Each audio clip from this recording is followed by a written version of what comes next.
From Collegeville, Minnesota, where St. Thomas has defeated St. John's 27-26 in overtime, breaking a long losing streak dating back to the last win back in 1997. How does it feel, first of all, to get that monkey off the program's back a little bit? It feels great. I don't want to say it's the end-all, be-all of this program. This game never has been, in my opinion, and never will be. But it's an awfully nice victory to get, and it's a necessary step in the process in our journey. Tell me about going to the locker room at halftime, having missed a field goal, a short field goal, fumbled the ball away, thrown an interception, basically had four opportunities inside the 30 and come away empty. Pretty disgusted. I thought the effort overall on the offensive side was subpar. And, we told our kids very simply, you just gave them every opportunity to pull away. And yet it's a three-score game and we got the ball coming out. And we've been in these games before. We had one last year exactly like it. And that's what experience gives us. It doesn't entitle us to anything, but it does give us a benchmark. And our kids kind of just settled down a little bit. And we challenged them. We have some pretty good players. And I challenged some guys like Ben Wortman and Fritz Waldvogel in our offensive line on offense. And in the end, they came through. Very excited to see that. Did the playoff experience last year translate? Did that help any time at all this week? No question. I mean, it wasn't a playoff situation where you're one and done. I mean, we had a nice 3-week run, and although it didn't end up ultimately with the championship, those 3 weeks, I think, provided us logistically a lot of reps, but emotionally, and I think that's the big part of it, an opportunity to play in some big games. Sure, this is a big game, but it's no bigger, probably not even as big in some ways as the co-game when we're playing at home in round 2 and we beat them 34-7, because that was a must-win situation. This is a huge game. We're very, very excited to get this win. And, I think our kids are going to take it in stride.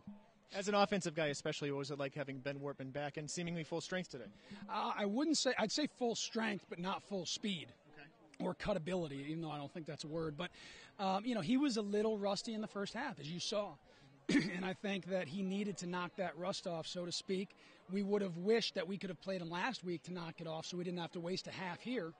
But overall, it was good to see him back in there, and I think as the rhythm and the flow of the game started to come together, he got stronger. And we say all the time, the game gets longer, we get stronger, and he certainly is an example of that today. Especially in overtime, where you guys just basically put the ball in his hands. Well, we put it in his hands, and there's also guys like Johnny Curtis pulling around the end and Logan Marks down blocking. But, yeah, we mashed a little bit, and I felt pretty confident that if we could run the ball early, that we could wear him down. And we thought that if the longer the game was to go on, the better we felt about the matchup with our offensive line and their defensive front. So when it went to overtime, we were ecstatic about it because we felt pretty confident that we'd be able to do what we wanted to do, and we did it.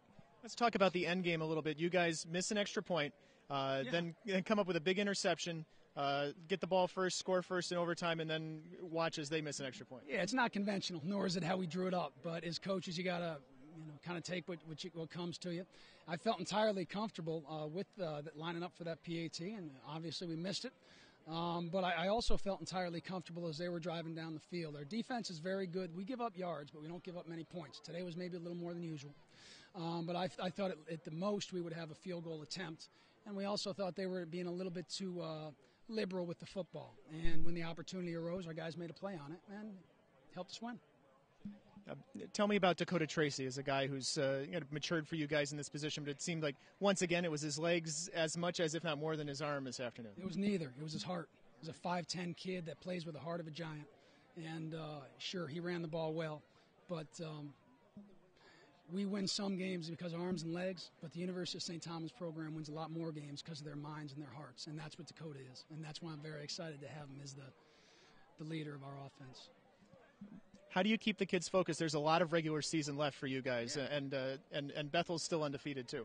Yeah, let's not forget about Bethel. And there's a couple other teams that are one-loss teams out there. So the bottom line is I'm not going to sit here and say this is only 1/10 of it. We understand it's a big game, but in the same breath, if we come out and put all our effort in and get this win, and then next week we don't get that, we're in the same spot. Because the records and the ranking committees don't care who you beat. They just care about your win-loss. So if you look at it that way, it's usually not too tough, especially in the sport of football. We don't play 40 games. We play 10 that were guaranteed. And I think our guys will be ready. I think last week a lot of people would have said maybe they're looking ahead and it's a trap game. But I think we proved last week that that wasn't the case. And I think if you come watch us play next week versus Augsburg, you'll say, wow, I'm pretty impressed with how they rebounded from a big emotional win. Coach, congratulations. Thanks for your time. Thank you so much. That's Coach Glenn Caruso of St. Thomas. His team defeated St. John's 27-26 in overtime.